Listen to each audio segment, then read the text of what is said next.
Get the home field advantage every time with Fairfield by Marriott, official hotel partner of the NCAA. Whether you're a student athlete working toward your championship dreams or your team's biggest fan, Fairfield by Marriott has everything you need to get ready for game day. From comfortable guest rooms to complimentary hot breakfast, Fairfield is part of the Marriott Bonvoy portfolio of hotels and official hotel partner of the NCAA. Visit fairfield.marriott.com to book your next game day stay. For the ones who get it done, the most important part is the one you need now. And the best partner is the one who can deliver. That's why millions of maintenance and repair pros trust Grainger, because we have professional-grade supplies for every industry, even hard-to-find products. And we have same-day pickup and next-day delivery on most orders. But most importantly, we have an unwavering commitment to help keep you up and running. Call, click Grainger.com, or just stop by. Grainger, for the ones who get it done. Welcome into The Verge, a show which covers the Baltimore Orioles minor leagues. The Verge is part of BSL Radio. Baltimore Sports and Life is dedicated to analysis and discussion on the Orioles, Baltimore Ravens, and the University of Maryland. The site has a team of writers providing coverage of those teams and houses live streaming content weekly. Join the conversations at the message board, like BSL on Facebook, and follow BSL on Twitter.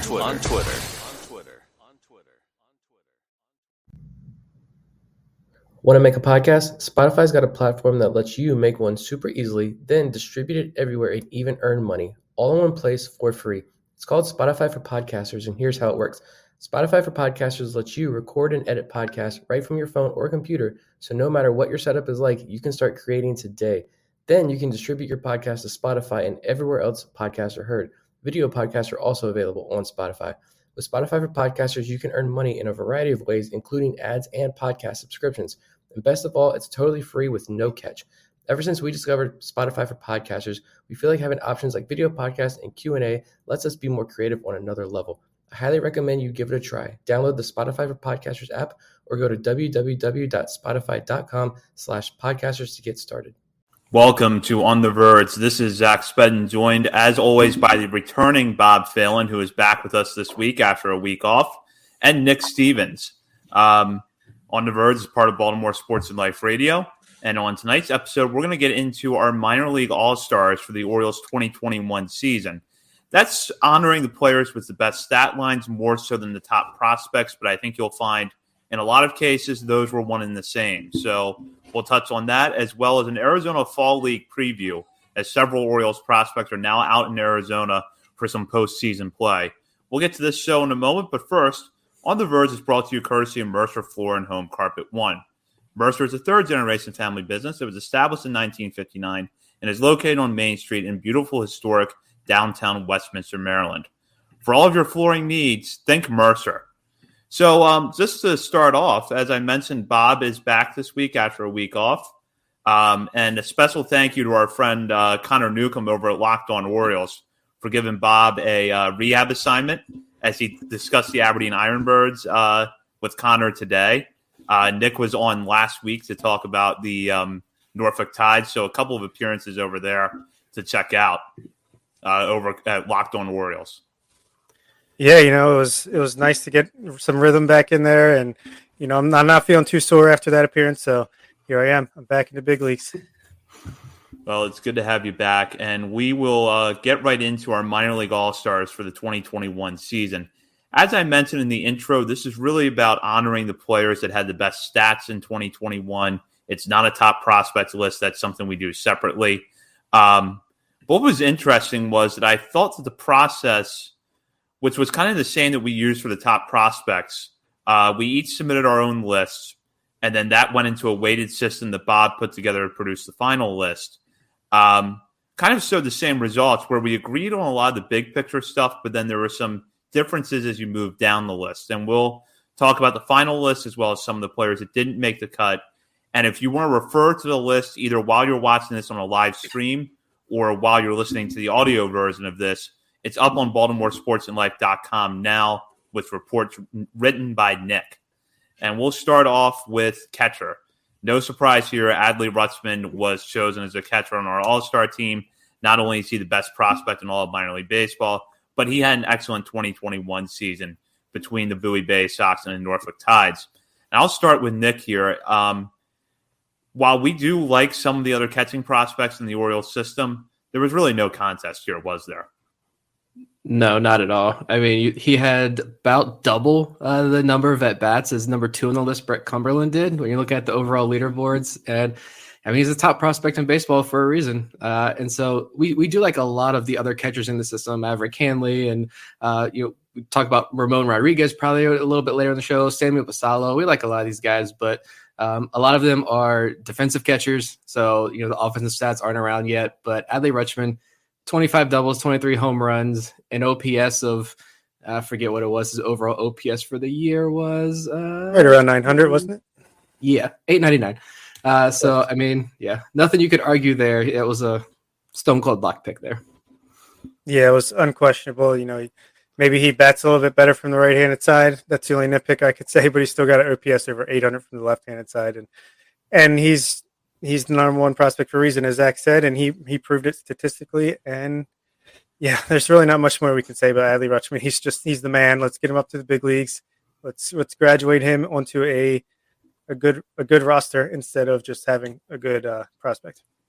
Well, and the offense is the easy thing for us to quantify because we have a lot more data available to us than we do on defense. But everything that we saw on defense for him this year backs up everything you've heard, which is that he's such an advanced catcher behind the plate, not just with blocking balls in the dirt and throwing out base runners, which he does very well, but with calling the game.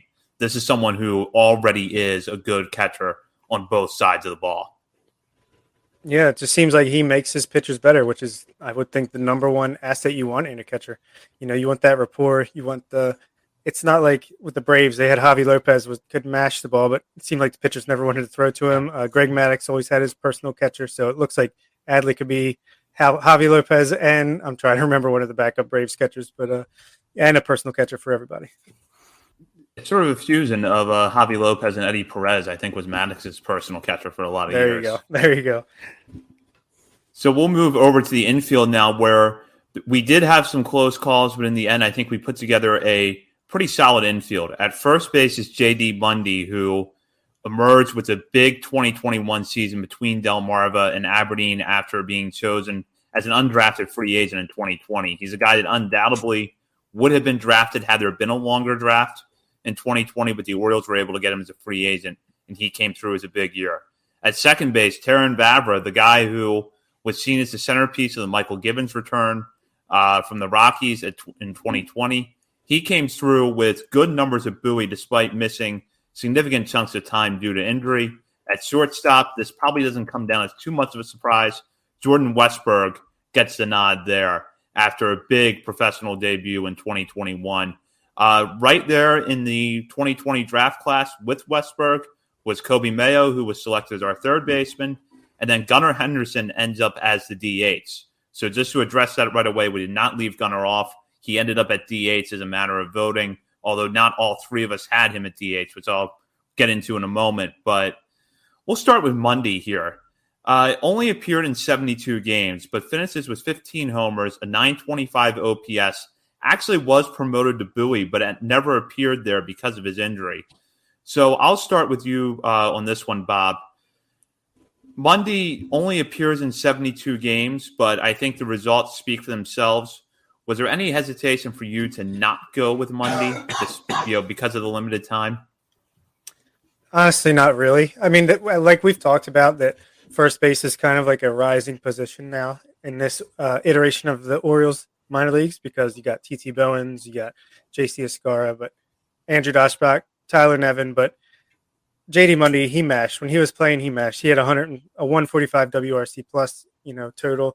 And it just, if he would have stayed healthy, it might have been up there with Rutschman and Stowers for minor league player of the year. I doubt it, but, he would have been able to put up those type of numbers. So for me, it was a pretty easy choice. And one of the biggest surprises in the system coming into this year. I would not have thought he would end up on a list like this. So that's pretty cool.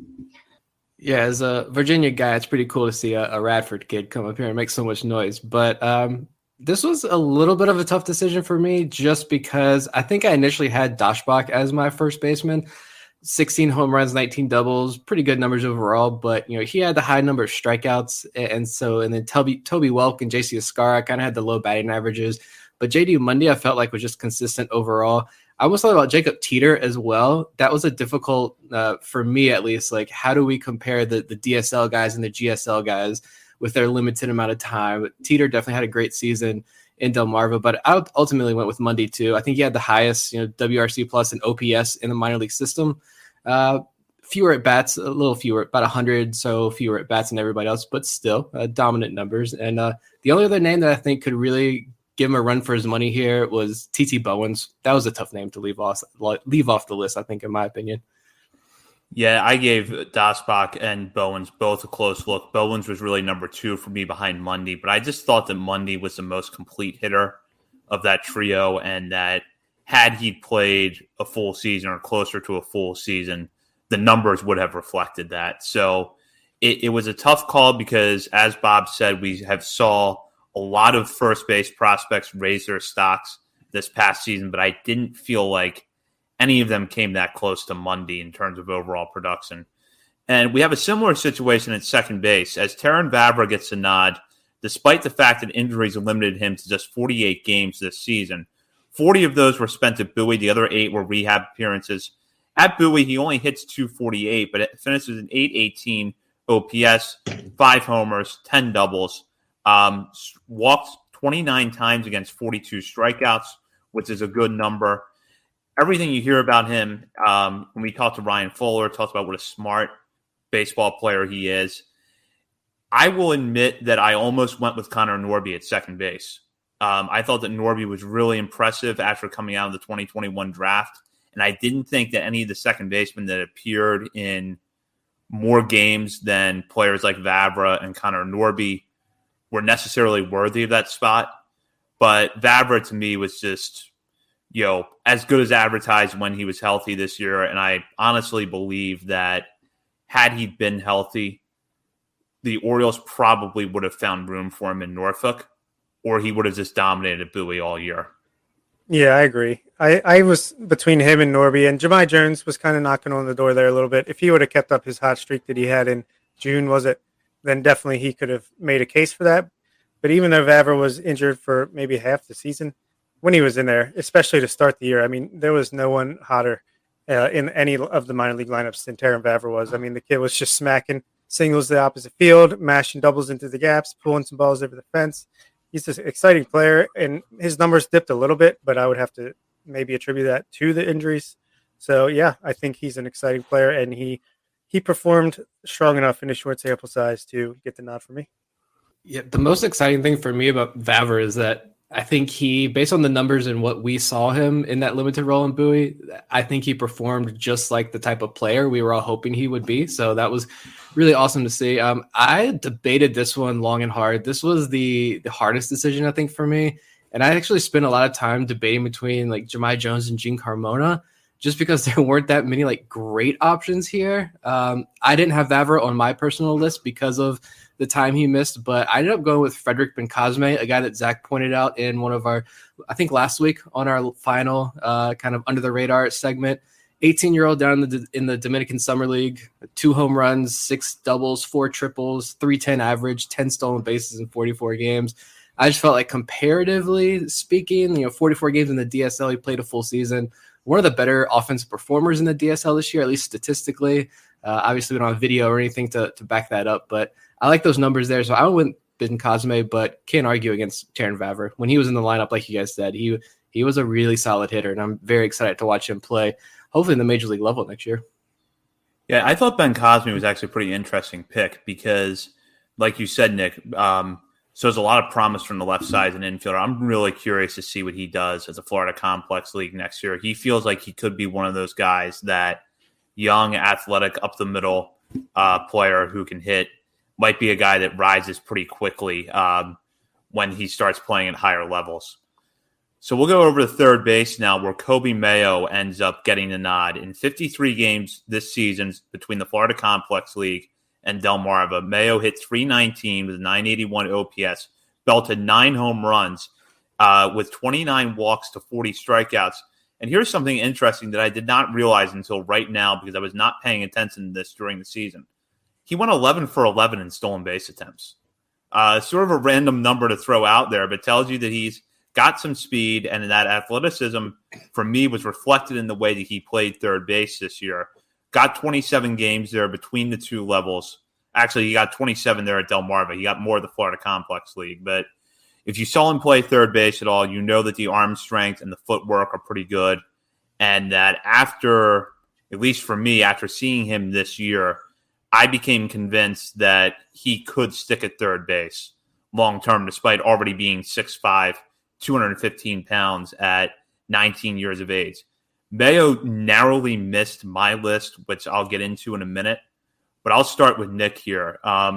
We were all excited for Mayo this year, but I don't think our expectations were quite this high.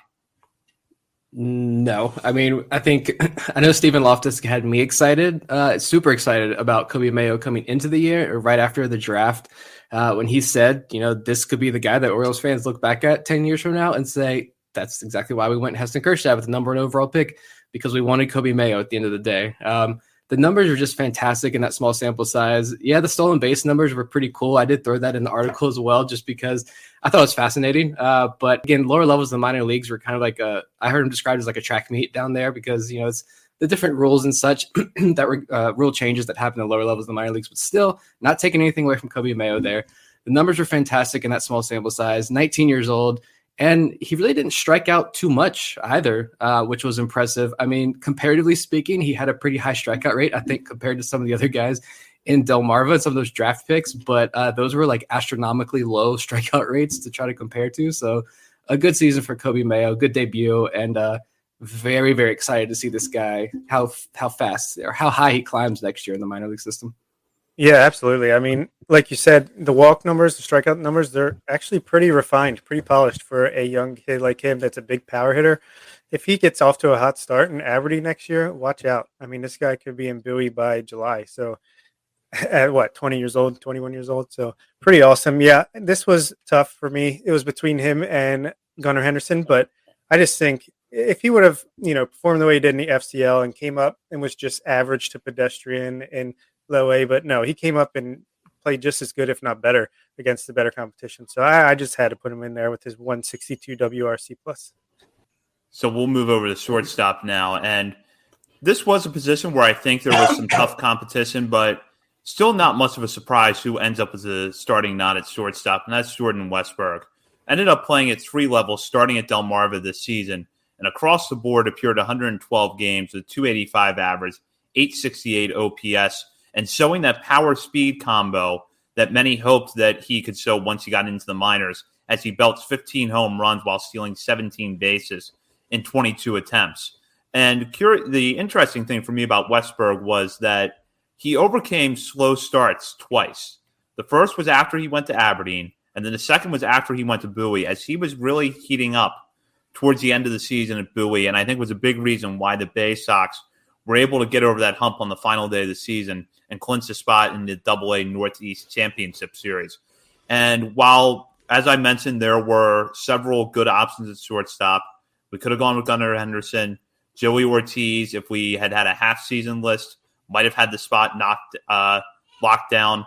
Daryl Hernaiz, I think, may have even had an interesting argument for there. This ended up being unanimous. All three of us had Westberg as shortstop.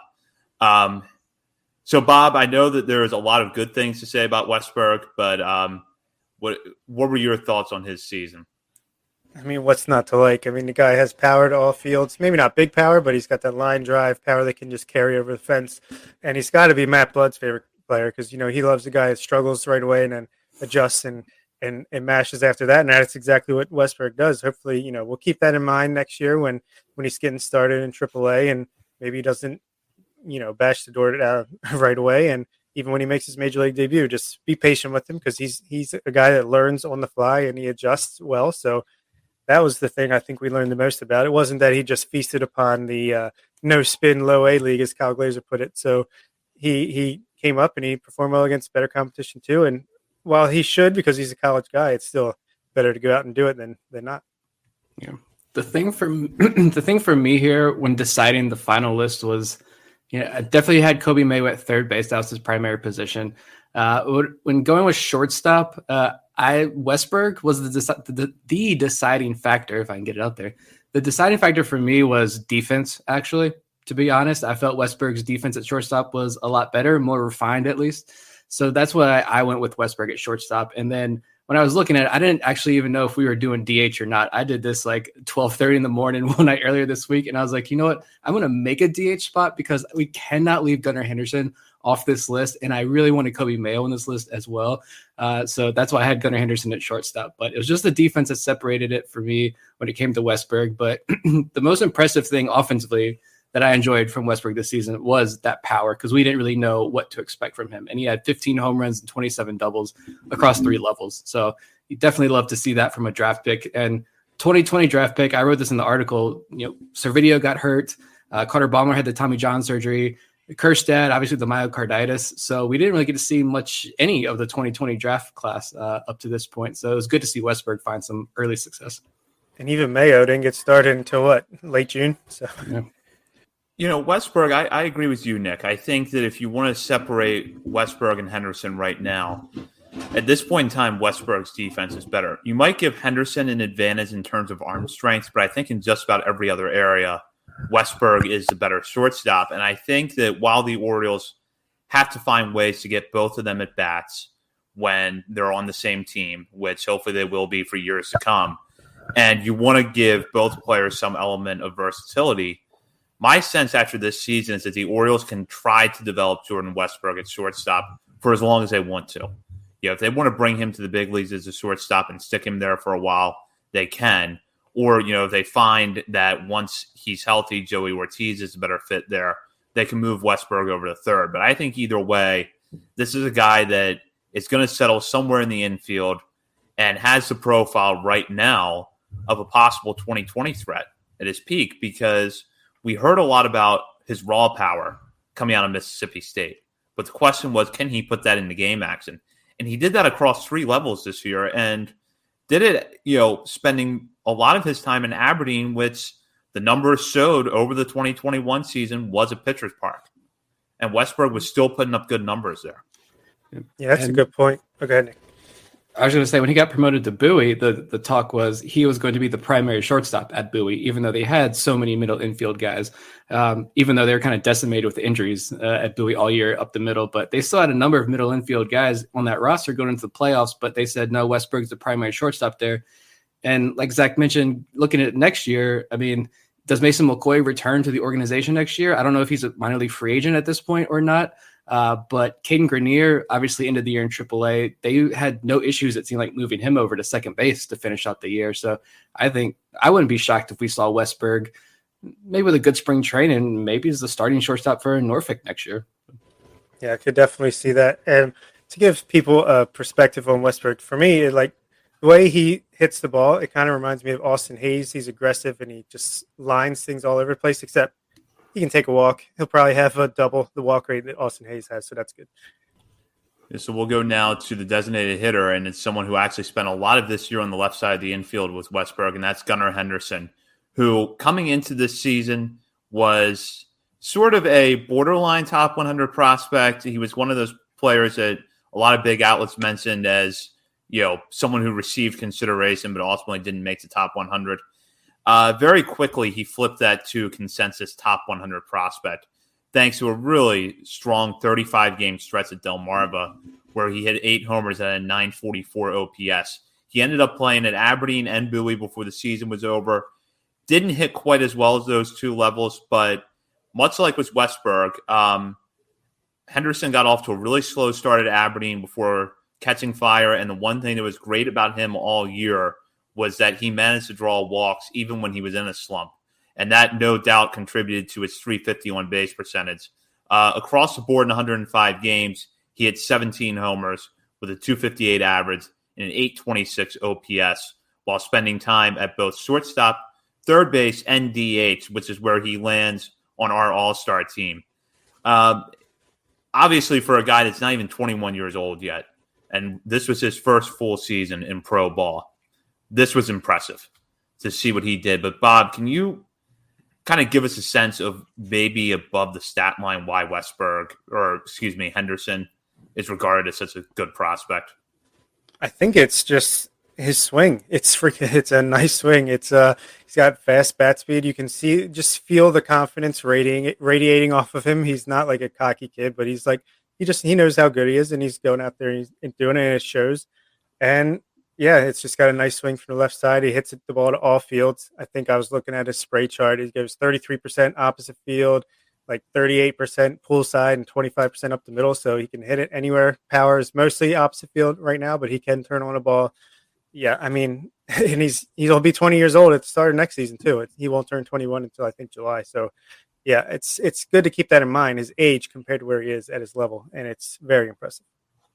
Yes, but Michael Elias doesn't promote prospects. He slow plays this whole thing. Like, no, 20 years old. That's it. That's what makes this guy so special. He's 4 years younger than the rest of the competition at AA. And I mean, yeah, the strikeouts were ginormous. Like, there's no denying that. But when you watch this guy, like, he knows the strike zone. For a guy that strikes out a lot, he knows exactly where that ball is. He knows exactly what the strike zone is. So I think with age, like, he's going to turn things around, and he's going to find that. Being so much younger than everybody. We had Spencer Torkelson on the latest MLB Pipeline podcast. I know I probably shouldn't mention that as Orioles fans. They're like the no guys right now because the whole Ryan Mountcastle debacle. But they had Spencer Torkelson on there, and he's describing what he had to adjust to at the upper levels of the minor leagues. And you have a guy like Spencer Torkelson up there saying, yeah, I struggled when I first got this promotion, and this is what makes the pitchers at the older levels so much better.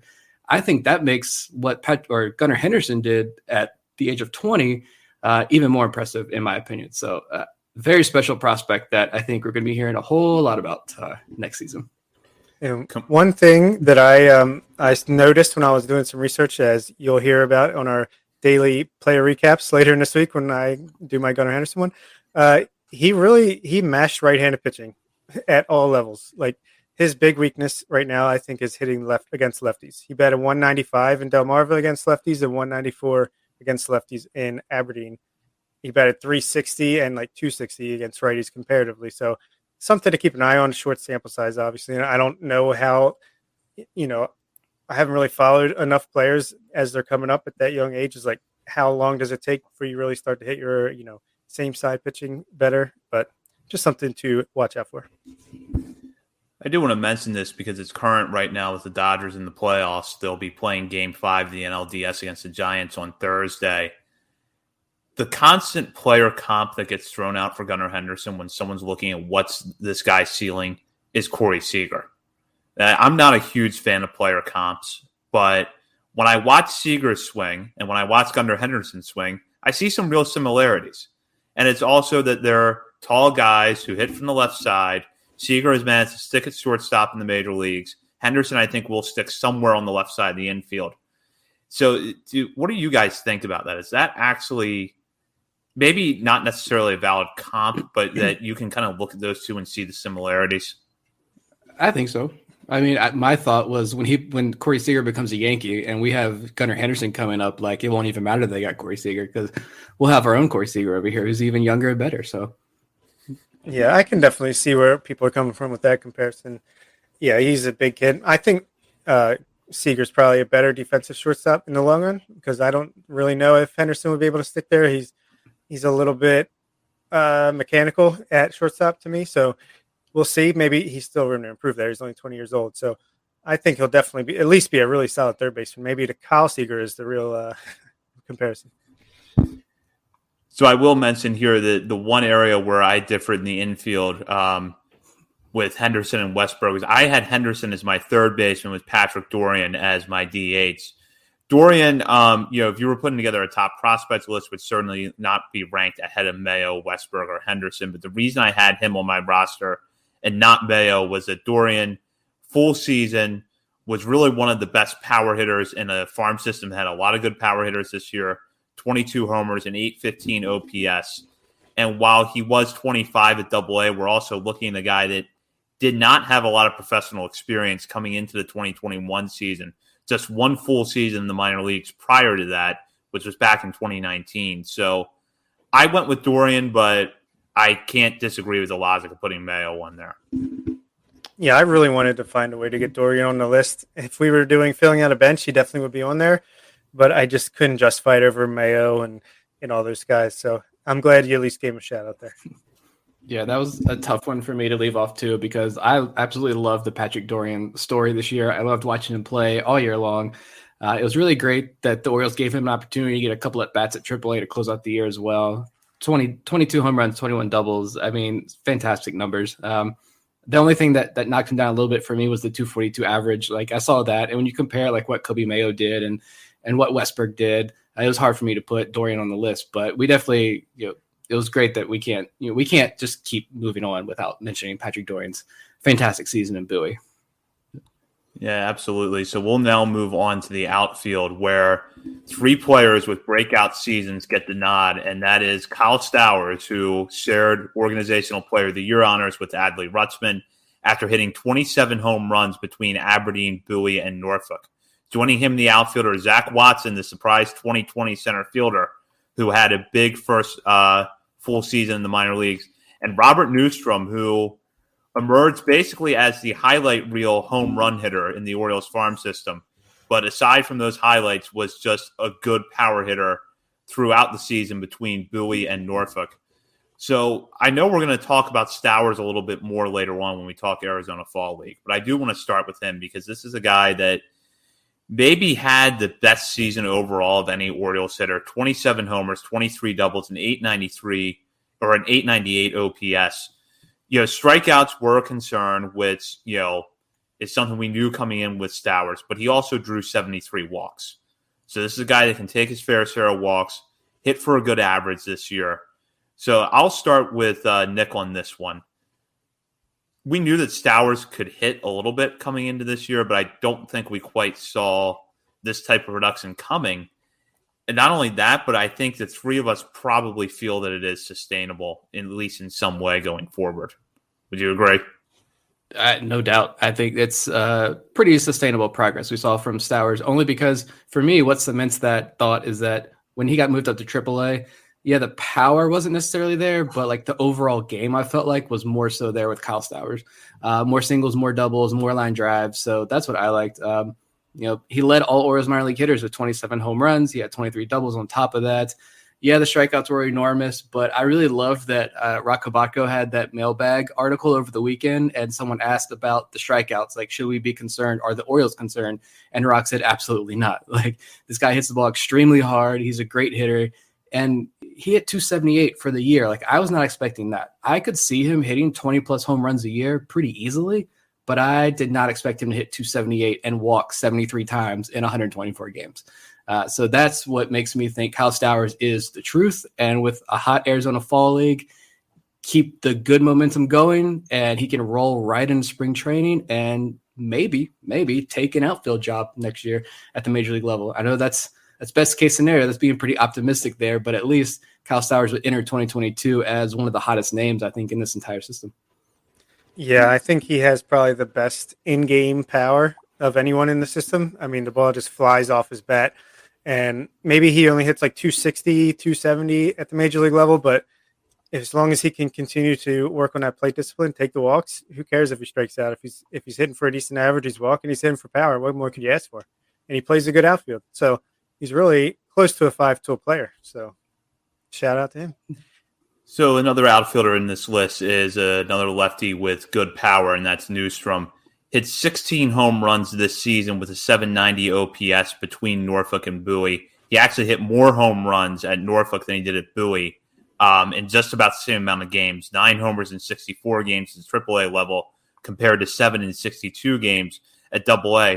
This was a guy who was solid in 2019 between 3 levels, but had also missed some time with injuries, seemed to be getting lost in the shuffle a little bit as the Orioles' outfield depth improved leading up to the 2021 season.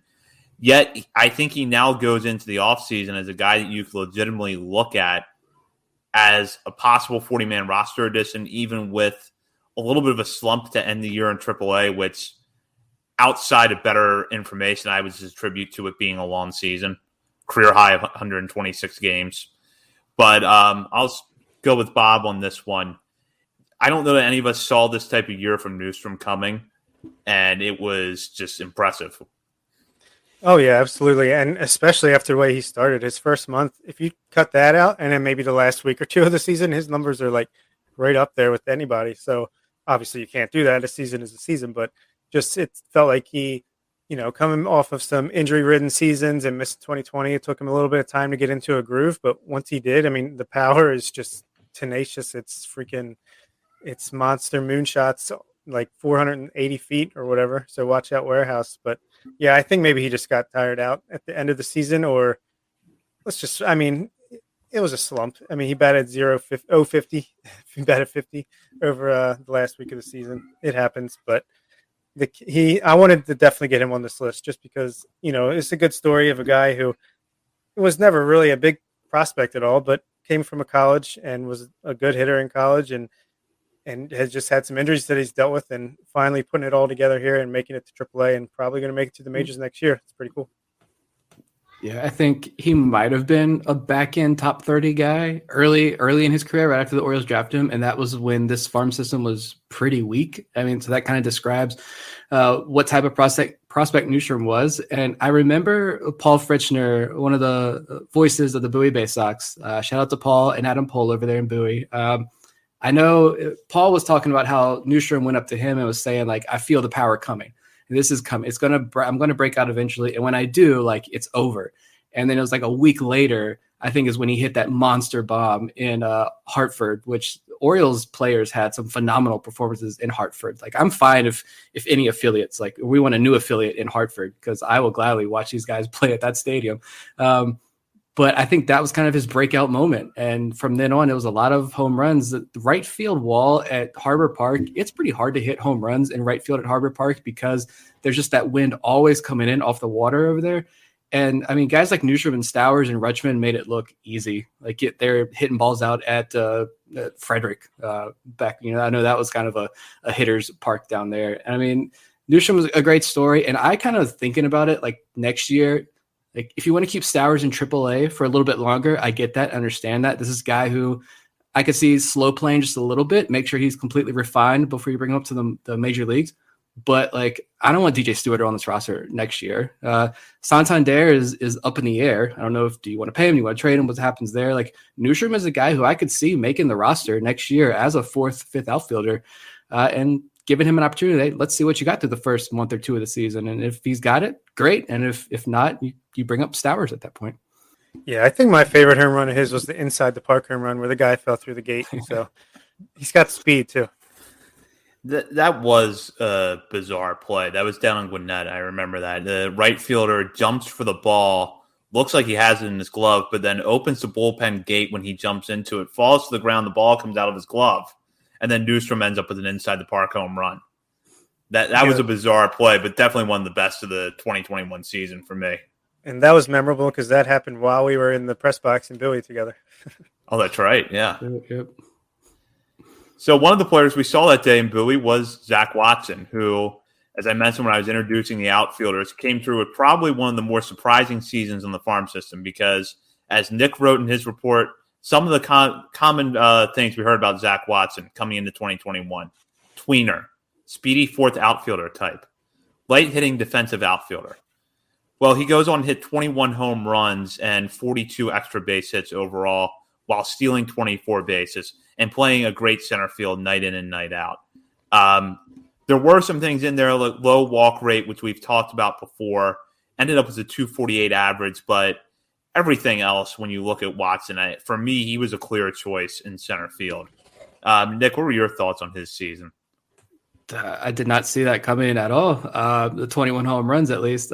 Really great season. I mean, the walk rate and low average have always been an issue all season for me. Like, he climbed pretty significantly up our top 50 list, but like, what's really holding me back is that low average and low walk rate. But like, going into 2022, I do feel confident in this player development system that maybe this was just a season of like, all right, just mash the baseball, like hit this thing as hard as you can. Let's get those high exit velocities, get you comfortable in that batter's box. And then, with Ryan Mountcastle's progression, I know I've mentioned that a lot, this guy who's never going to walk a lot and all that stuff, but Ryan Mountcastle did show a real progression at the end of the season. And so like, that gives me hope with a guy like Zach Watson, with now he probably starts next year, maybe back in AA. We'll see how the outfield situation shakes out. But this is a guy who's going to start in AA, definitely play in AAA next season. Maybe next year you start working on the plate discipline a little bit more now that he's comfortable with the plate and he knows he can hit those home runs. I know he said in interviews that like that power's always been there. Like that's nothing new for him, but we haven't seen it yet. So now we've seen it and it was great. And Zach Watson is now just one of, 15 outfield prospects that we can get excited about, like legitimately excited about, which is going to be pretty cool to watch unfold over the next couple of years. Yeah, I don't think he's ever going to hit much above 250, 255, but if he can just get that walk rate up just a little bit, maybe doesn't have to be above average, but just a little bit where it can play better. He's got the defense. He's got obviously the surprising power. So he didn't make it on my list, but he was definitely right off of it. So great season for him. Hopefully he can keep going next year. That is actually a good segue here, Bob, because Nick and I believe, had the same outfield across the board, but you gave a shout-out to two good prospects, one of which just narrowly missed my list, and that was Hudson Haskin, who I thought had a really good season between Delmarva and Aberdeen before getting hurt during the summer and missing the rest of the year. And then Colton Cowser, the Orioles' first-round pick, who pretty much lived up to the first-round billing between the Florida Complex League and Delmarva. Maybe the only complaint you can come away with that from is that he was facing pitchers that were not up to his competition level. But for a guy coming into pro ball, it was a great way to ease in and get started. Yeah, it was just so above. It was like 173 WRC plus. So I was like, I got to give him a shout out here. But I'm actually glad he didn't make the list. He's a top prospect. We'll talk about him plenty going forward. So I'm glad Watson made it over him. But I thought Hudson Haskin, he ended the year on the injured list, but I just thought he was pretty underrated. He was pretty solid and consistent all season. He showed a little bit of pop, some average, stolen bases, great defense. So I think he's a guy that people are sleeping on, maybe could break out a little bit next year. I could definitely see that. I think Hudson Haskin, a lot like Terrin Vavra, Hudson Haskin performed like I was hoping he would perform this year. And so we finally got a better idea of what type of prospect he is, which is a pretty good one. And there's no need to tinker with that unorthodox swing and everything that he has. Both good options. I almost thought about as well, Christopher Cespedes, 15 home runs, 24 doubles. Again, a guy who was kind of old when the Orioles drafted him in the minor league phase of the Rule 5 draft like 2 years ago, and spent years in rookie ball, like Dominican Summer League ball in the Indians organization. This was a very old prospect who the Orioles grabbed, and then he didn't play for like almost 2 years, and then had a really great season and finished in high A where he hit even better. Him and T.T. Bowens just mashed baseballs in Aberdeen, and he got rewarded with a new contract for next year. So that was a shout out to Christopher Cespedes as well. Completely agree. Cespedes, I think, was one of the best stories. We were talking earlier about how Patrick Dorian was just a great story this year. I think you could say the same of Christopher Cespedes. And when I saw the news that he's coming back for next season, I was thrilled. Good power, high exit velocities. Interested to see what he does next year. We'll go over the pitching staff now, and this might shock you, but we did include Grayson Rodriguez on our list. Best pitching prospect in all of minor league baseball, lived up to that billing in more ways than one this season. And if you are a Patreon subscriber, you may have heard the segment that I did on Grayson Rodriguez as part of our year-end recaps. And I made a case in there, and this is something we're going to have a lot of time to talk about, that Grayson Rodriguez probably will be one of the best starting pitchers in camp next year. And that, if service time manipulation is somehow eliminated in the collective bargaining agreement process, he's got to have an earnest shot to earn a rotation spot. But for now, just celebrate the fact that this guy went 9-1 with a 2.36 ERA with 161 strikeouts and 103 innings pitched, most of which came at AA. There's really nothing else, I guess, to say about Rodriguez other than that he's great. Yeah. He struck out more than 40% of the batters he faced. So, come on now. It's unfair to any of the hitters. I mean, we heard rumors that maybe they were selling gas cans in Norfolk, and if they would have, I think he would have done much of the same up there. I just think he is as close to Major League ready as you could be. He's pretty polished. Maybe I'm going to talk about this in tomorrow's daily season recap of DL Hall, but he might have the better stuff, actually, than Grayson Rodriguez. But Grayson is just so polished. He's got such command of all of his pitches, and he just knows how to pitch, and he's got the great mentality. and just a great rapport with Adley Rutschman. I'm excited to see them work together again next season. The only pitcher in full season affiliate ball, qualified pitcher, to have a strikeout rate over 40%. I mean, so yeah, super polished pitching prospect. Although I could see the Orioles keeping him in AAA to start the year. Unless he's like spot on perfect in spring training, I could see them saying, hey, go down for a couple of starts, like forgetting about service time issues right now, because that's something that we can't predict what's going to happen. But I mentioned when I did the Adley Rutschman episode that like I could see them starting Grayson Rodriguez in AAA just to give him a couple of extra starts, let him settle in, get in nice and slow, maybe let Adley have his time at the major league level, let us enjoy that for a little bit at Camden Yards before bringing Grayson up and making a big show out of that. But no doubt next year, like, I mean, this season was trash. Like that was garbage at the major league level. But like you sit and really think about it, like you get this moment where it's like next season, yeah, we may still not be great, but like you're going to see Grayson Rodriguez and Adley Rutschman at the major league level. No questions about that. And that should be exciting for Orioles fans. Yeah, we're going to see a lot of exciting debuts. You know, Adley, Grayson, Stowers, Bradish, a lot of guys from the top 10, top 15. So it's not going to be the same. I already made a $20 bet with someone that we're not going to lose 100 games next year, so they better live up to it. So we have a total of 10 pitchers on the list, so I'm going to run through them kind of in groups. And since Bob mentioned him, Kyle Bradish was one of the former Angels prospects that made our list. He is on there along with Kyle Bronovich and Zach Peak. Three of those three pitchers came over from the Angels in the Dylan Bundy trade. And then Gene Pinto, the fastest rising on the Verge favorite pitching prospect for the summer of 2021, who was part of the Jose Iglesias trade last winter, makes the list as well. Bradish started out dominant at AA Bowie, went up to Norfolk and had some ups and downs there, but ended the season with a really strong September. It was great to see him pitch through some of his struggles there and end the year in pretty dominant shape. Kyle Bronovich, really good command between Aberdeen and Bowie, and if you have seen the GIF that Fangraphs tweeted out recently, you know that his knuckle curveball is a sight to behold. And Zach Peak, who was one of those guys we were interested in coming into this year but didn't know much about, ended up turning in a great season between Delmarva and Aberdeen and actually seemed to be getting better as the year went on, even after the promotion to High A. And much like Peak, Gene Pinto seemed to get better as the year went on, earning a promotion from the Florida Complex League to Delmarva. So those are 4 of the 10 pitchers on our list: Bradish, Bronovich, Peak, and Pinto. I'll just start with Nick here. I know that you've written about the group of prospects that the Orioles have acquired from the Angels, including some of the players that are not in that camp, that are not on our list, like Jahmai Jones, Garrett Stallings, Isaac Mattson. What stands out to you about these guys, though? That the guys who we consider the throw-ins, the lottery tickets, are the studs of these deals. I mean, 4 guys made this list, our all-star team.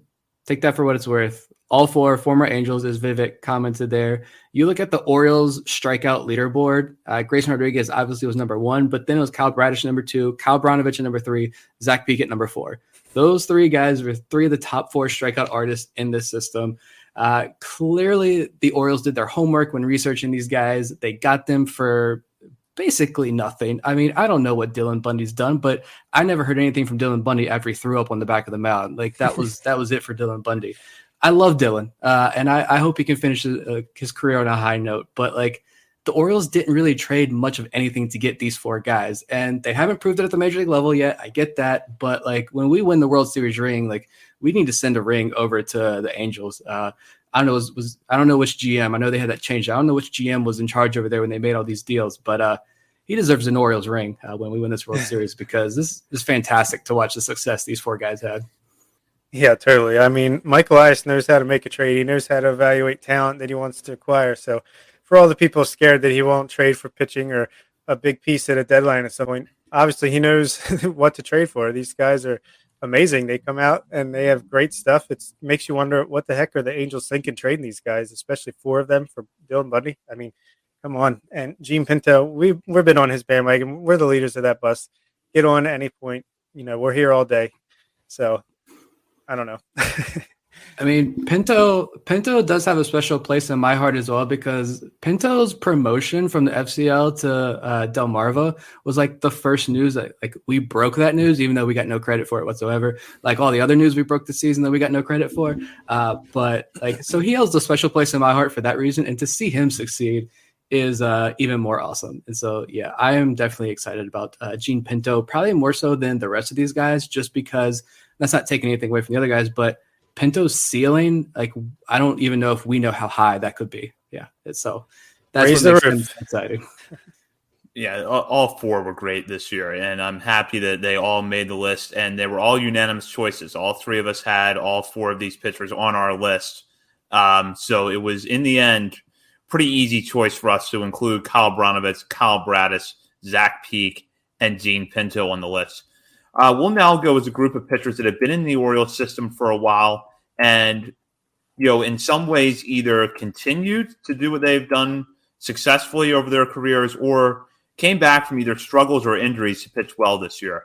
That's Ofelky Peralta, a former top 30 prospect who seemingly was never going to get out of high A Frederick, and then bounces back this year with a big season. Michael Ballman, who overcame an injury early on and some struggles when he came back from an injury initially, to be really dominant at Double-A, pitch well at Norfolk, and make his major league debut in September, and now a guy that I think could go into 2022 as a legitimate option to compete for a major league rotation spot. And then also on that list, Drew Rom, who went 11-1 between Aberdeen and Bowie. As usual with Rom, good ground ball numbers, good strikeouts, not a lot of walks, and pitched well against older competition, which is something he's done going back to his 2019 season at Delmarva. So Drew Rom, Michael Ballman, and Ofelky Peralta all make our all-star team. Bob, just out of those three, did any of them stand out to you more than the others, or was there kind of all equal to you in some ways? To me, Drew Rom stood out. I mean, he's like consistently underrated, even by us, I feel like. I mean, he just consistently putting up the numbers. Yeah, he kind of reminds you of a Lothar or Wells, as they're performing as they come up, but those are college guys. I mean, Rom's out of high school. He's a lot younger than they were, doing the same things as they were. So that makes me think a little bit higher than him. And even as late as going into September, I'm like, yeah, he's having a good year. But then the way he finished the year was just amazing. He went, 18 or something, 19 straight scoreless innings, then had a scoreless start in the playoffs as well. I think he's out to prove something, velocity or not. This guy can pitch.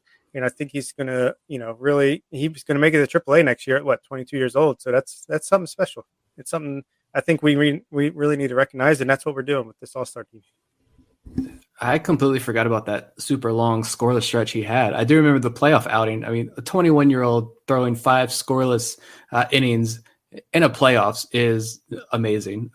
Sim Contribute Ask Rom's K numbers. I have it all right here. 107 innings pitched, 120 strikeouts, and only 26 walks. So the guy's he's methodical out there on the mound. Yeah, he takes his time out there a little bit, but you can tell he's thinking through each pitch and he knows exactly what he wants to do and how he wants to attack hitters. I think his maturity out there on the mound is unbelievable. 11-1. I know pitching wins, losses don't mean anything, but that's fun to look at least. 3.18 ERA, a fantastic year. The guy is just turned 21 as well. So again, just like Gunnar Henderson, extremely young. Bauman for me was pretty, I don't think I had Bauman on my list. I can talk about the other two guys I had on my list later on, but I didn't have him on my list, but you could tell, I got the sense when we had Matt Blood on that Bauman, not the yips, but he was not confident in maybe his stuff or his health. That's the vibe that I got, at least, not to put any words in his mouth. But you could tell it was like a light switch went on with Michael Bauman, and he really started to turn it on in Bowie right before his promotion. And then he pitched really well in AAA before getting promoted to the Orioles, where I know it wasn't great, but that was his first taste of the big leagues. So I'm definitely excited again for Michael Bauman going into 2022. Yeah, great comeback season from him. I mean, if you would have said he's making his major league debut after he's getting shelled a little bit in Double-A, it was like a light switch, like you said. And that's kind of why I'm not too worried that he struggled a little bit out of the gate at the end of his pitch count or innings count at the end of the year at the major league level. he had a heck of a season, a roller coaster of a season. So give him a healthy off season where he can go into spring training ready to compete for a starting rotation spot, and I think he'll do a lot better. I do want to go back to Rom for a minute, and this is one thing that stands out to me is that he's always been a guy that kind of relies on locating his pitches, getting ground balls as part of his success, but his walk numbers have gradually gotten better. He walked just over 8% of his batters at Delmarva in 2019. That number was just over 6% at Aberdeen, and then at 5.5% in Bowie this year. And if you want to equate that out over to walks per 9 innings, he finished at a 3.1 mark in 2019 compared to 2.2 in 2021. One thing we saw with Zach Lothar, and this is something we had noted a lot, was that the walk numbers seemed to get a little bit worse as he went up through the system, whereas Rom's are actually improving. And I think he has better pure stuff than Alexander Wells does. So that, to me, separates Rom a little bit from Lothar and Wells, is that his command has stayed consistent, if not gotten a little bit better. And I think his stuff is better than Wells is to begin with. Yeah, no doubt there. And I think it was good to see Alex Wells and Zach Lothar in the big leagues this year because, for me, I could get a better sense of guys like Drew Rom in the minor leagues when I'm watching him. And I do agree that Drew Rom has much better stuff than Alex Wells, and take that for what it's worth, because I think Alex Wells might be able to survive a couple of years, maybe at the Orioles bullpen. We'll see, but I don't think he was terrible at the major league level. But that's a really great point about the walks. Looking at those now, to see those walk numbers trend down as he moves up, I think that says a whole lot about the future prospects for Drew Rom and what he can do in this organization. Just wait till he gets to work with Adley. Yeah, true. Never got that opportunity. Yeah, exactly. So 2 more pitchers that I want to highlight on our list before we move on to the Arizona Fall League talk. Brandon Young, who was another undrafted free agent in 2020, although like J.D. Mundy, he's a guy that definitely would have been drafted had we had a longer draft in 2020. He started off really well at Delmarva, got the promotion to Aberdeen, and got better as the year went on. So he ends up earning a nod on our all-star team. And then the closer, that this is another guy that quickly became a favorite of ours this year, the big man, Felix Bautista. Walks could sometimes be a concern. You didn't know where that fastball was going sometimes, but it didn't really matter when he was striking out 77 batters in 46 2/3 innings pitched. He has to go into 2022 with how bad the Orioles bullpen is right now and for how good he was in the minor leagues. I really hope that he goes into spring training with a shot of actually making that bullpen. So I'll just start off with Nick here. Your general thoughts on Brandon Young and the season he put together as a starter, and then what Felix Bautista did in the bullpen. With the Young, he had a great season. Again, piled up the strikeouts. Tall guy, seems to be that prototypical pitcher that Michael Elias likes. And after talking with John Mioli a couple of weeks ago, and it seems like the Orioles are internally pretty high on Brandon Young. So I get the sense that we'll see. I know John Mioli is working on his Baseball America top 30 list, and hopefully we can have him on to talk about that when he releases that later on in the winter. But I get the sense that maybe the Brandon Young hype train is going to start rolling out pretty soon, even if it's just, Orioles guys kind of feeding that information out to beat writers and really pushing that narrative on Brandon Young next year, like Kyle Bradish last year. I could see that happening. Bautista is just, the guy is just, I want confirmation on height and weight. Cause we've heard 6'7", 6'8", 275. I don't know what it is. And I want confirmation on this because that is a very large human being. And I do not want to step in the batter's box against him. I'll tell you that. Fantastic strikeout numbers. I think he deserves an opportunity, no doubt. And also, I didn't say anything about Ofelky Peralta now that I mentioned it. And I just want to throw this out there. Ofelky Peralta should not be in baseball right now. He should not be in professional baseball whatsoever. 4 years in A-ball, signed in 2013. Yet here he is. I think he cracks the major league roster at some point next year. So another fantastic story. If they didn't get rid of Frederick as a minor league team, he might never have made it. So, that hurdle was removed and he flew up the rankings. Oh, sorry. And I'll talk about these guys too. Brandon Young. Yeah, I think he's a rising star in this organization.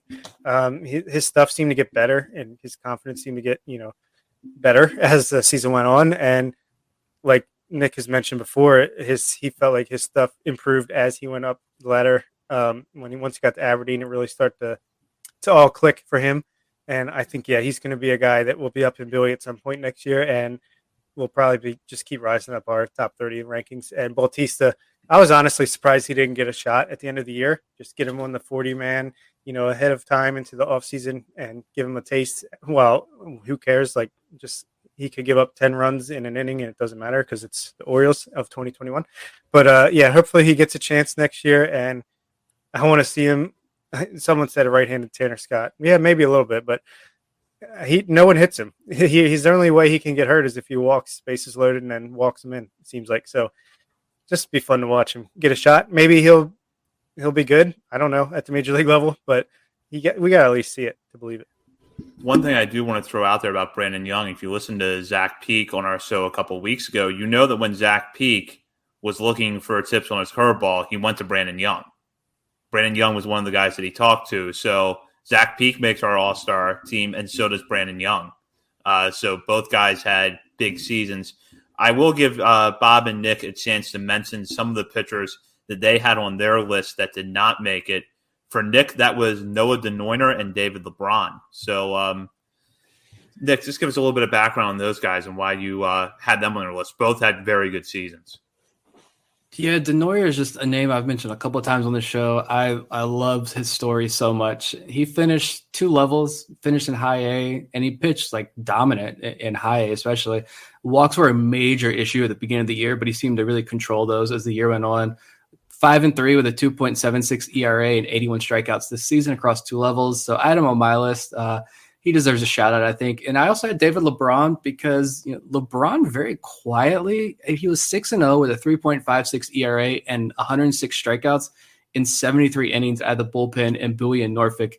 And I mean, he was a major reason why Bowie made it to the playoffs, because I know Bowie's bullpen wasn't always the best and they had their struggles, but David LeBron was really consistent and consistently gave you 3, 4, 5 innings out of the pen. So I think he had a really great year. And could be, I don't know. I mean, the walks are kind of an issue with him as well, but maybe he's a guy we see up for a game or two at some point next year. I don't know, but he's definitely a name at least to watch next year going into AAA, I think. Yeah, I think the only guy I had was Alexander Wells, and I know he lost his prospect status and he struggled at the major league level. But I mean, after a kind of a rocky start with the way things got going for him this season, he had a really great season in AAA with 3.29 ERA. And barely walked anybody. So I just felt like he deserves some love for the way that he performed at the AAA level. And it was kind of like Dr. Jekyll and Mr. Hyde with him. He was like great at AAA and then not so great at the majors. So hopefully he can kind of bridge that gap a little bit in 2022, even if it's out of the bullpen. So that is our minor league all-star team for the 2021 season. If you want to see the full list with reports, head over to BaltimoreSportsAndLife.com. And you can jump on the message board there and join the discussion. And you can also see that I put the list there to piggyback on Nick's reports, which were excellent on these players. Just put a list in of the players that received votes that did not make the team. So that's on there as well. So to check that out, head over to BaltimoreSportsAndLife.com. We do have a listener question here that I will take real quick. And this is from Shane Jones. Is the CBA going to affect the draft order? That's a question we really don't have a firm answer to. For right now, I would say that, if you listen to John Mioli on our show a few weeks ago, John actually wrote about this to the Baltimore Sun. And while it is possible that the, draft order stays exactly the same, and in fact, it could be likely if the players aren't willing to sacrifice something in the negotiations to make that happen, there is a sense that maybe in the CBA negotiations, there's a chance to shake up the draft a little bit, disincentivize tanking, I guess, in the process. And that could mean the Orioles aren't guaranteed the number 1 pick. I personally think there's no chance it changes. Maybe it changes for the future, but I think it's too late in the game to change it for this upcoming draft, even if it does change. So, I mean, of course I could be wrong, but I think it's safe to assume we have the number 1 pick at this point. I'm not worrying about that. We got the number 1 pick next year. They're not going to change it this close, but again, who knows? But yeah, I'm focused on the Arizona Fall League right now. And we'll head right over to that now. And just to go through the list here, there's a handful of prospects out in Arizona right now. a lot of them are guys that missed some time due to injuries this year, but that I think at various points have been on the radar for their prospect status, and that's guys like Greg Cullen, an infielder that they got from the Orioles got from the Braves as part of the Tommy Malone trade. Remember that? Feels like years ago. It feels like a decade ago, but it was last year. And Cullen was productive when healthy this year, but did miss a lot of time. Connor Lopritz, who missed some time due to injury. Cameron Bishop, who looked really sharp for Bowie, a left-hander, kind of going back and forth between their rotation and the bullpen before missing time due to injury. And Nick Vespi, who might have supplanted Felix Bautista as a closer on our all-star list, if not for some time that was lost due to injury. Also on the list, out in Arizona for the Fall League, our right-handed pitcher Logan Gillespie, catcher Ramon Rodriguez, and then Kyle Stowers and fellow outfielder Yusniel Diaz. So I guess that I'll just start with this question before we get into specific players, which is, what are you guys looking for in the Arizona Fall League? Because it feels like stats accumulated over a small sample size, and the Arizona Fall League does have a reputation for skewing towards hitters a little more than pitchers. So for you, are you going to be looking at the stats to figure out, are these guys showing improvement, or is there going to be more to it than that, even though we're going to have pretty limited access? I mean, personally, I'm pretty sure Rylan Bannon destroyed the Arizona Fall League in 2019 after the 2019 season, and we saw how he performed in 2021. So I'm not sure you can take too much away from the stats. I think I wanted to see some reports, especially on Diaz. What is he looking like? What's his body language looking like? Kyle Stowers, is he wearing down after the long season? And I just more about the reports than the stats for me. Yeah, with Stowers, I just want to see consistency and hope. He's going to face a lot of really talented pitchers out there as well. So even if he does struggle, he could hit 175 in the Arizona Fall League, and I'm not going to be concerned at all. I mean, it would be great to see him finish really strong, and like I mentioned earlier, roll into spring training on a high note. But at the same time, the pitchers that Norfolk faced this year, I don't think were really fantastic. They faced Mike Wright a couple of times, in AAA. I just want to see a little bit of consistency there. Diaz, I just want to see him swing a baseball bat and actually hit a baseball. That would be great. A good first step for him. But in most of these guys, I think 5 or 6 of the 8 on this list, I think 5 of the 8 on that list all missed significant time with injury, a month or more. So it's just about innings with this group. No real top prospects other than, Kyle Stowers, obviously, but just, yeah. I forgot what I was going to say. We'll move on. Play the games. Yeah, get some at-bats and innings under their belt and get ready for next season. Lopritz is one guy that's kind of interesting to me, and I missed this at the time, but back before the season when Eric Longenhagen put together his top 45 list for the Orioles over at Fangraphs, he had a couple more arms to Watts section down at the bottom of that report, and he actually mentioned Lopritz. And this is what he wrote at the time, and this is before the 2021 season. Talking about Lopritz's fastball, he said that it, quote, has an awful lot of spin, nearly 2,500 RPM on average for how slow it is, 89 to 92 in 2019. I looked before the show, and I couldn't find any updated velo information on Lopritz, but that high-spin fastball is something we know kind of jives with how the Orioles target pitchers, especially right-handers. So I will be interested to see how he looks out there, because this is a guy that missed some time this year because of injury. Yeah, I just hope that someone for the Orioles, one of the beat writers at least, send John Mioli out there to get some good reports. Or, there's so many just fantastic, just unbelievable prospect guys and women out there in Arizona right now. The videos are already flooding the timeline today since MLB doesn't want to stream these games. But Lopritz is definitely someone that I know personally, I would love to get video of him out there in Arizona. I would love for someone to have access to him out there and really understand what he's doing, because that's a guy we know nothing about. I don't know about you guys, but I know nothing about this guy. And there was one start I went back earlier and watched when they were in Brooklyn, because Aberdeen had no announcer. They had no social media presence, really. They had nothing coming out of Aberdeen. So that's where Lopritz pitched most of the year when he wasn't rehabbing in the FCL. So we just don't know anything about him. And I watched that start in Brooklyn again the other day in preparation for the show, and like I liked what I saw. Curveball was nasty. I was striking guys out. He had 4 strikeouts, 3 of them were on that curveball. You had Ronnie Marcuccio, one of the Mets' top prospects. I mean, he made him look silly. So there's definitely something there. You see a little bit there. And, you know, for Longenhagen to put him in that little extra section, yeah, he's not a top Orioles prospect, but I feel like you have to have a really big standout tool for Longenhagen to include you in the back end of that list. So that piques my interest a little bit as well with him. And I do think he might be a little underrated because he was pretty unlucky in high A. His BABIP was near 400 against him, and his home run fly ball rate was over 20%. So, and with short sample size, that can definitely add up to some poor numbers. His FIP or his xFIP might have been a lot lower.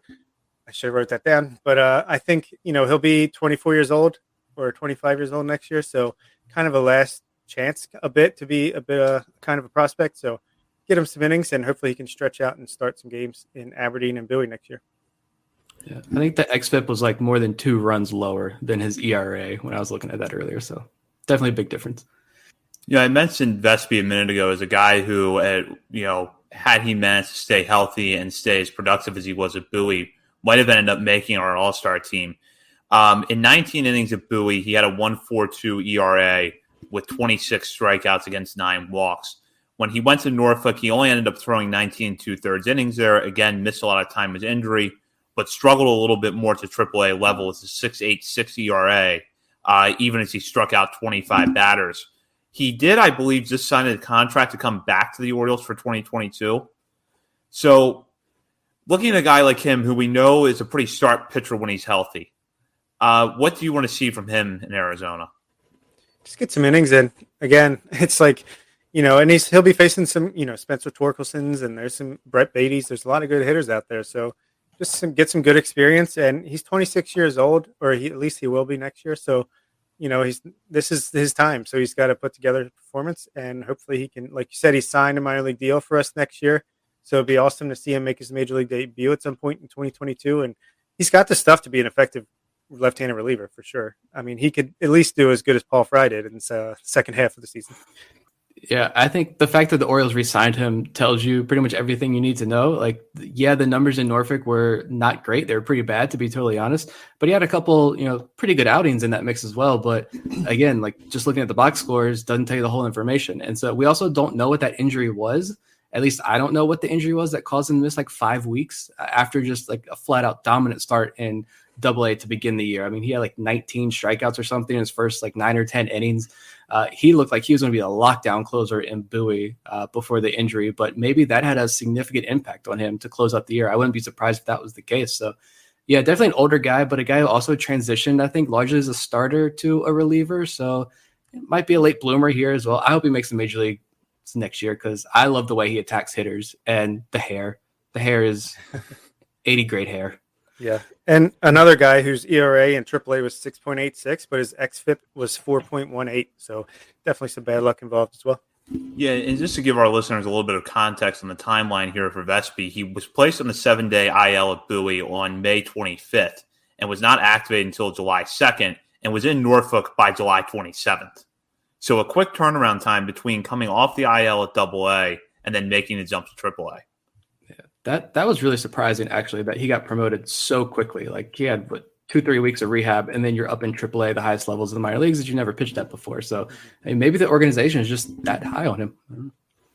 So the one name that I think was a little surprising for us when we saw it on the list was Ramon Rodriguez, because I think that when we think about, you know, sort of those glove first catchers at the A-ball level, our mind automatically goes to Maverick Hanley, and I think that was a guy that we had actually speculated a while ago could be in the fall league. But Rodriguez has an interesting background. He was actually originally drafted by the Dodgers, was released in the summer of 2020 amid the pandemic, gets picked up by the Orioles, and played at 3 levels this year, Aberdeen, Bowie, and Delmarva, spending most of that time at Delmarva, 26 games there compared to 22 in Aberdeen, with another 6 in Bowie.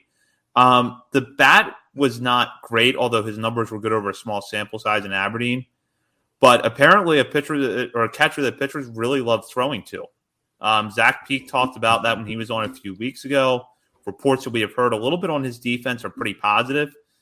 So I don't know how you guys feel about this, but I think for Rodriguez, this is an opportunity to catch some really advanced pitching, to get more eyes on him, and maybe the Orioles start to see him as another guy who fits in that mold of someone who's in the system, who gives us a lot of value to his defense, and his defense might help him get to the big leagues, and his ability to work with pitchers might help him get there, even if he is a backup catcher. Yeah, I don't know how much playing time he's going to get because one of the best catching prospects in baseball, Gabriel Moreno from the Blue Jays, is on that team. But he's on the taxi squad. Maybe he's just a friendly glove for the Orioles pitchers to get to throw to. But, yeah, like you said, it's the best kind of organizational filler you can have is the guy who can call a great game, provide some good defense for your pitchers, and add some value in that way. And he's still young, and catchers develop slow, so you never know. Maybe they see something in him that they like, and it's pretty cool for him to get this shot, even though I do think it should have been Maverick Hanley, but maybe, he was banged up too much. They just want to get him to rest over the offseason. Yeah, I imagine that probably is the case with Maverick Hanley. And with Rodriguez, I mean, I guess I kept thinking, as you were talking, Zach, I kept thinking like Austin Wynns kept coming to my mind. Like, is this the new Austin Wynns in the organization? And which is fine because guys in the system love throwing to Austin Wynns. That's why he's been around, it seems like, for a decade in the system. But yeah, I'm interested to know what that taxi squad means in the Arizona Fall League. Like, is he ever going to play, or is he there just in case of emergency? Like, or is he just going to be like a bullpen catcher? I don't know. But at the end of the day, like, he gets to catch some really great pitchers over there and gets to learn from, like you mentioned, top prospects on his own team. So good experience nonetheless. So, just going over the whole list of guys in Arizona, we talked about Stowers earlier. We've talked about Vespi and Lopritz. We've discussed Yusniel Diaz ad nauseum this year, I feel like. But I do want to go to him now.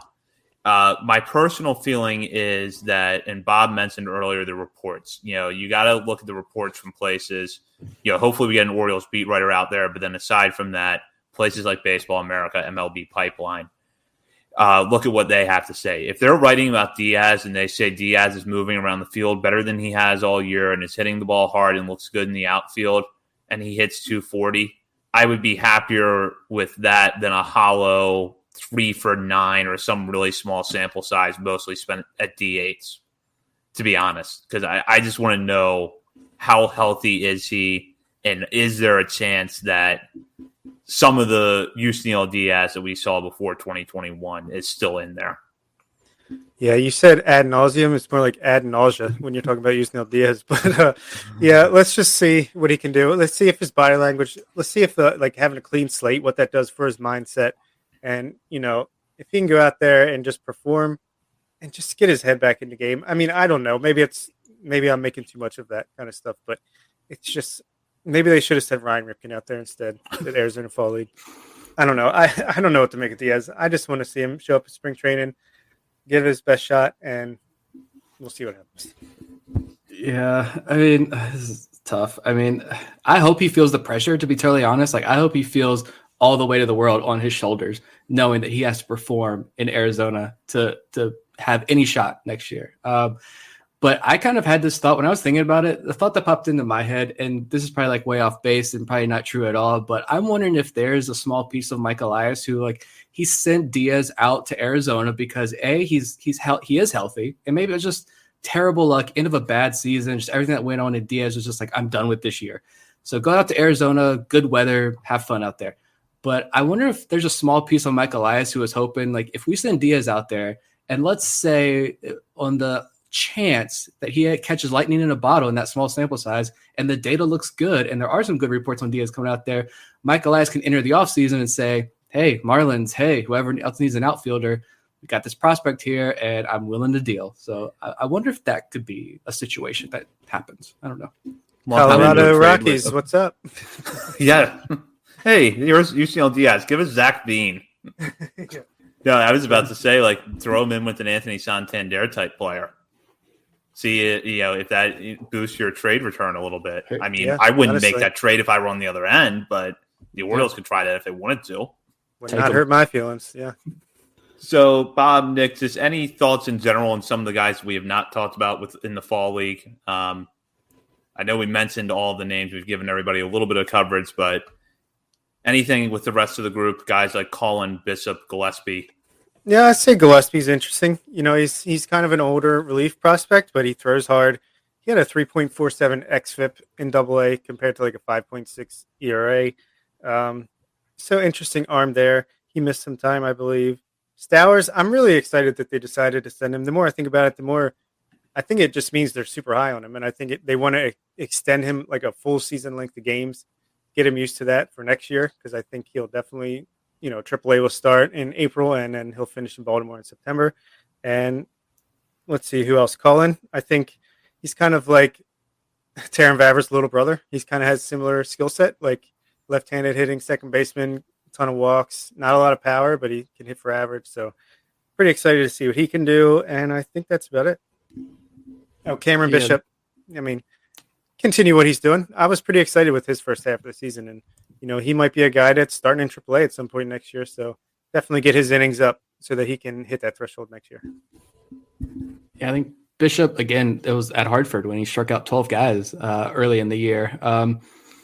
Interesting. I wonder if like Justin Ramsey moves up to AAA as well with Buck Britton, and so maybe that helps put Bishop in a position to maybe crack a major league roster at some point. But I'm going to go ahead. I know this isn't a prediction show, but I have a bold prediction, I think, as far as prospects next year. And he's not really a prospect, I know, but like a minor league bold prediction next year. I think Greg Cullen's going to be a breakout guy next year. Again, I see, not saying he's going to be a future major leaguer, but I see a path for him at least. I love his playing style. So I think I'm calling it out. He's going to be a breakout in 2022. We'll see what exactly that means. But yeah, Gillespie is also kind of interesting. I mean, he throws at like 98 miles an hour. And he was the guy who came in after Grayson Rodriguez. Like every Rodriguez start when he left, it was Gillespie that came in. And so guy they got from the Brewers, and, talking about like Drew Rom's, the walk numbers go down as he moves up. Gillespie actually, like the strikeout numbers, as he's moved up in the system with the Brewers, the strikeout numbers weren't really great, but when he came over here and joined Aberdeen and then Bowie, like the strikeout numbers went significantly up, and he was not a high strikeout guy with the Brewers. So maybe the Orioles unlocked something there with him. Yeah. And Cullen, I actually wrote down in my notes that they're setting him up to be 2022's Patrick Dorian. So I think we're thinking along the same lines there. Really, really small sample size. Only 24 games at Bowie, but he had a 120 WRC plus in that stretch with a walk rate of almost 23%. Take that as you will, because it is a small sample size, but it leads me to believe that there's something there at the bat. If he can get healthy, if he can get regular at bats somewhere next year. Bishop was a guy that early in the season I had identified as maybe another case of where a pitcher getting out of Frederick was a good thing for him, because Bishop was really good in 2018 at Delmarva. Saw some of his numbers, especially his ERA and his walk numbers, regress at Frederick in 2019, but then came out of the gate really sharp for Bowie. That 12 strikeout start against Hartford really being the highlight. And I think he was a guy that before the injury was someone you looked at as a possible fast riser that was going to get a lot of time at Norfolk.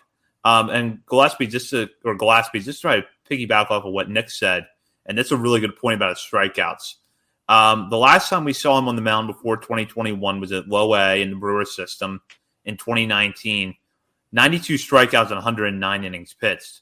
This season, he comes out as 52 strikeouts and 41 2/3. So that's a big jump. To see if he can sustain that going forward would be really interesting. He's 2022's Eric Handhold. You heard it here first. Which means he'll get some relief outings in the majors before the season ends in 2022. Hopefully with a better Orioles team than what Eric Handhold pitched for. So we had a pretty in-depth show there looking at our minor league all-stars and our Arizona Fall League preview. And we'll be back next week with more coverage here as we're going to have our off-season predictions show. You know that we love to make predictions here on The Verge. We may also get into some of the arbitration eligible players that the Orioles have on their major league roster and try to figure out exactly how the Orioles are going to plan their offseason with some possible non-tender candidates on the list like Pedro Severino. And then the harder questions surrounding guys like Trey Mancini and Anthony Santander about whether or not there's a trade market for them. So look forward to that next week when we are back on Mondays, our regular night for recording. In the meantime, continue to follow us on Twitter at BSL on The Verge. be sure to check out Baltimore Sports and Life for Nick's minor league all-star piece. A lot of great Ravens coverage and more over on the site, and be sure to join the message board there. So for Bob Phelan, and Nick's got one thing to say here. Yeah, I want to mention one thing before we go, though. I don't know if you guys saw David Hess in his tweet earlier, but I just want to shout out David Hess and say we're thinking about him, that they discovered he has a cancerous tumor on his chest, pushing down on his heart and his lungs, and he starts chemotherapy on Monday, apparently, according to his tweet. So all the best to David Hess and his family moving forward. Hope absolutely. Yeah, I did not see that. That's terrible. So yeah, definitely going to be giving him good vibes. Definitely. Yeah, best wishes to David this offseason. Hopefully he's able to make a recovery. We'll be back next week. For Bob Phelan and Nick Stevens, this is Zach Spedden. You've been listening to On the Verge. For the ones who get it done, the most important part is the one you need now. And the best partner is the one who can deliver. That's why millions of maintenance and repair pros trust Grainger, because we have professional-grade supplies for every industry, even hard-to-find products. And we have same-day pickup and next-day delivery on most orders. But most importantly, we have an unwavering commitment to help keep you up and running. Call, click Grainger.com, or just stop by. Grainger, for the ones who get it done.